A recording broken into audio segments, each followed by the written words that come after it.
Yes students, so last class में हमने कहा था किया था एनसीईआरटी का exercise 10.1 2 questions, right? So today we will do the third question. So third question क्या है? थर्ड क्वेश्चन है फाइंड द वैल्यू ऑफ. सबसे इंपॉर्टेंट होता है बेटा understanding of the question. Value का मतलब है आपको इसको एक्सपोनेंशियल फॉर्म में नहीं छोड़ना है, जितना सिंपलेस्ट फॉर्म में आंसर आ सकता है आपको वो करना है, ठीक है? तो this is the total 5 parts है. First we will do 3 parts, then we will do next 2 parts. Okay, so first part is this 3 की पावर 0 प्लस 4 की पावर -1 ब्रैकेट क्लोज इनटू 2 की पावर 2. एज यू नो कि 3 की power 0 की property क्या होती है कि एनी नंबर जिसकी पावर 0 है इज इक्वल टू 1. सो 3 की पावर 0 इज 1. 4 की पावर -1, किसी भी नंबर की नेगेटिव पावर को पॉजिटिव करना है तो आपको उसे रेसिप्रोकल करना होगा. So what we will do 1/4 into 2 की power 2, right? Now we will take the LCM of this bracket. उसके लिए इसको भी हम 1 by 1 लिखेंगे. 4 is the LCM.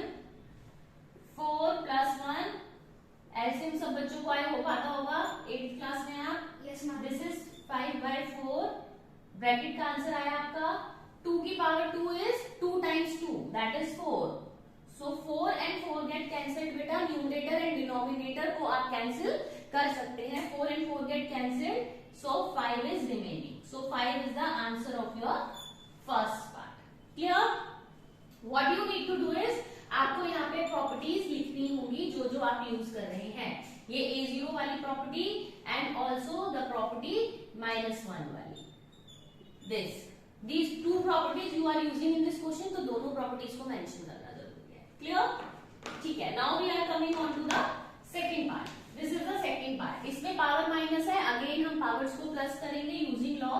So this is 1/2 into 1/4 divided by 1/2 की पावर 2. इसके अंदर हमने नेगेटिव पावर्स को पॉजिटिव कर दिया है, ठीक है? अब इसकी पावर पॉजिटिव थी 1 की, तो उसको लिखने की जरूरत नहीं है. This will be equal to 1/8 divided by 1/4. And you know कि ऐसे फ्रैक्शंस में हम डिवाइड नहीं कर सकते, हमें रेसिप्रोकल करना होता है. So what we will do 1/8 into 4/1 that is equal to 1/2. ठीक है? So your answer will be 1/2. अच्छा, इस क्वेश्चन को बेटा हम दो तरीके से कर सकते हैं. एक तो हमने पावर को प्लस करके रेसिप्रोकल कर लिया, this is the one way. And one way is कि आप 4 को 2 की पावर 2 की फॉर्म में लाओ और फिर आप सेम बेस और नेगेटिव पावर्स को ऐड कर दो, मल्टीप्लाई कर दो, ठीक है? But you can follow this way, this is easy one. Third part है बेटा ये. एज यू कैन सी 1 की लॉ लिख लेना, लॉ इस पे लिखने हैं, ठीक है? क्लियर है? Yes ma'am. ठीक है. So this one power negatives है, ऑब्वियसली हम पावर्स को प्लस करने के लिए रेसिप्रोकेट करेंगे. सो इसका हो जाएगा 2/1 पावर 2, 3/1 पावर 2 प्लस 4/1 पावर 2. सो नीचे जो 1 का स्क्वायर करेंगे तो डिनोमिनेटर में 1 रहेगा. सो अभी हम लिख सकते हैं 2 की पावर 2 प्लस 3 की पावर 2 प्लस 4 पावर 2. 2 की पावर 2 मीन्स 2 times 2 4. 2 times 3 को मल्टीप्लाई करेंगे 9 एंड 4 4 जा 16. ठीक है? इज इट क्लियर बेटा? So answer is 29. So what will be your answer? 29. ये हो गए हमारे third part. Now we are coming on to the fourth part. So this is part number 4. Part number 4 में powers negative है. So what you will do, first आप करेंगे powers को positive करने के लिए नंबर को रेसिप्रोकल कर देंगे, right? Then what you will do, you can see कि 3, 4 एंड 5 का आपको एलसीएम लेना है, विच इज यहाँ पे आप लिखेंगे एलसीएम ऑफ 3, 4 एंड 5 इज 60. ठीक है? एलसीएम आई होप आप लोगों को सबको निकालना आता है 60. ठीक है? 60 लिया. देन व्हाट विल बी 20, 15 4 जा 60, 12 5 जा 60. So this is 20 plus 15 plus 12. ठीक है? Is it clear बेटा? क्लियर है आपको? 47/60 पावर 0, यहाँ पे भी पावर 0 थी, ठीक है। सो आप यहाँ पे कौन सा लॉ लगाएंगे बेटा, a की power 0 is equal to 1, so this will be 1, so your answer will be 1। अच्छा, इसके अंदर एक पॉइंट है, बहुत सारे स्टूडेंट्स क्या बोलेंगे कि मैम इसकी पावर ऑलरेडी 0 है, तो why do we need to do the question, ठीक है, कि किसी भी चीज की पावर 0 है। लेकिन बेटा जैसे ये 2 मार्क्स का क्वेश्चन आ गया है, तो आपको कुछ स्टेप्स अगर आप करके दिखाते हैं तो आपको मैथ्स में स्टेप्स के ही मार्क्स मिलते हैं, इसलिए इसको एटलीस्ट 1-2 स्टेप्स करने हैं।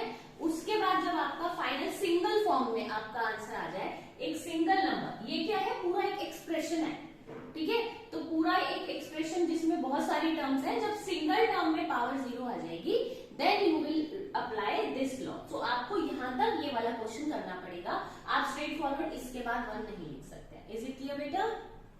सो इस पार्ट का आंसर हो गया 1, ठीक है। Now coming on to the fifth part. Fifth part में आप ये देख रहे हैं कि ये कर्ली ब्रैकेट्स होते हैं बेटा, इनको स्मॉल ब्रैकेट्स बोलते हैं। तो सबसे पहले प्रायोरिटी क्या होती है, आपको इनको सबसे पहले इन दोनों को आप पावर्स को हम मल्टीप्लाई कर देते हैं, ठीक है।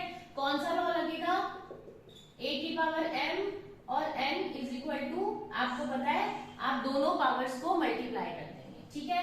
So firstly -2/3 -2 into 2, so this will become -2/3 की power -4। now what we will do, -4 को हमें +4 बनाना है, पावर को पॉजिटिव करना है, सो हम क्या करेंगे, इसको रेसिप्रोकल कर देंगे, साइन चेंज हो जाएगा पॉजिटिव में, लेकिन साइन चेंज होगा सिर्फ पावर का, नंबर का साइन चेंज नहीं कर सकते बेटा, ठीक है। So what does it mean, 3 4 times and -2 भी 4 times, is it clear? Yes, 3 4 times and -2 भी 4 times, 3 3s are 9 and 3 3s are 9, 9 times are 81 and 2 को 4 times करेंगे 16 आएगा।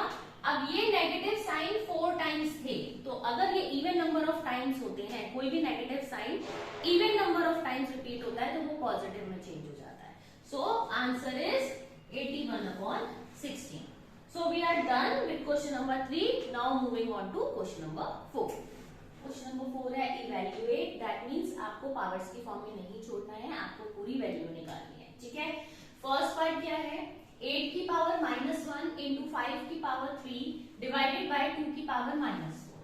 बेटा इन क्वेश्चंस में हम पहले ये ट्राई करते हैं कि अगर कोई बेसिस सेम बन सकते हैं तो हम उनको सेम बनाने की कोशिश करते हैं, जिससे हम लॉ अप्लाई कर सके सेम बेसिस वाला, ठीक है। सो 8 को क्या मैं 2 के बेस में चेंज कर सकती हूँ, 2 का बेस मतलब कि क्या मैं 8 को 2 इंटू 2 इंटू 2 दैट इज 2 की पावर 3 लिख सकती हूँ, राइट। सो 8 की जगह व्हाट आई विल राइट, 8 की जगह मैं लिखूंगी 2 की पावर 3, -1 एज इट इज रहेगा, क्योंकि मैंने सिर्फ 8 को रिप्लेस किया है, ठीक है। एंड अब साथ में 5 की पावर 3, 2 की minus power -4। Now you can see कि मैंने 8 को 2 में इसलिए चेंज किया जिससे दोनों बेसिस सेम हो जाए और मेरा लॉ अप्लाई हो जाए। सो अभी 3 एंड -1 को आप मल्टीप्लाई करेंगे, आपको लॉ ध्यान होगा, m अंदर है, एक पावर बाहर है, दोनों पावर्स को मल्टीप्लाई करेंगे, सो ये हो जाएगा 2 की पावर -3 इंटू 5 की पावर 3 अपॉन 2 की पावर -4। नाउ बेटा ये दोनों चीजें क्या हो रही है, ये न्यूमरेटर है, डिनोमिनेटर है, दैट मीन्स ये डिवाइड हो रही है। तो डिवाइड का हमारा क्या लॉ था, सेम बेस के साथ अगर डिफरेंट पावर्स हैं तो हम पावर्स को माइनस कर देंगे। सो ये है 2 की पावर -3 माइनस -4, ठीक है। m जैसे सपोज करें ये m है, m माइनस n, ये अब -4 जो था ये n था, ठीक है। सो 2 -3 -4, अब ये जो -4 था इसमें ये 2 की पावर -4 थी, ये ऊपर चली गई है, तो डिनोमिनेटर में कुछ भी नहीं बचा, एंड ऊपर मल्टीप्लाई में 5 की power 3। Now this is 2 -3 as it is है बेटा, ये माइनस और माइनस मिलके प्लस बनेंगे, +4 इंटू 5 की power 3। Is it clear? So what it will become, 2 की power -3 +4, plus minus will be minus, that is 1, sign bigger का विच इज 1 इंटू 5 की power 3। Now what will be the answer, 2 into 3 times 5, ठीक है, 2 into 3 times 5 which is equal to 250। So answer of third part is 250। Clear है? सिर्फ ये वाला जो करना होता है बेटा इसको ध्यान से करना है, ये नेगेटिव साइन इसका अपना है और ये नेगेटिव साइन जो हमें माइनस करनी थी प्रॉपर्टी। ठीक है, now coming on to the second part. बिल्कुल भी टफ नहीं है, ये लॉज एक बार याद हो जाते हैं, आप इजीली अप्लाई कर सकते हो और बहुत इंटरेस्टिंग टॉपिक है, बहुत मजा आता है इसको करने में। Question number 2, this is the question number 2। ये तो बहुत इजी है, देखकर ही पता चल रहा है। सारी पावर्स नेगेटिव है, इनको आप पॉजिटिव करेंगे।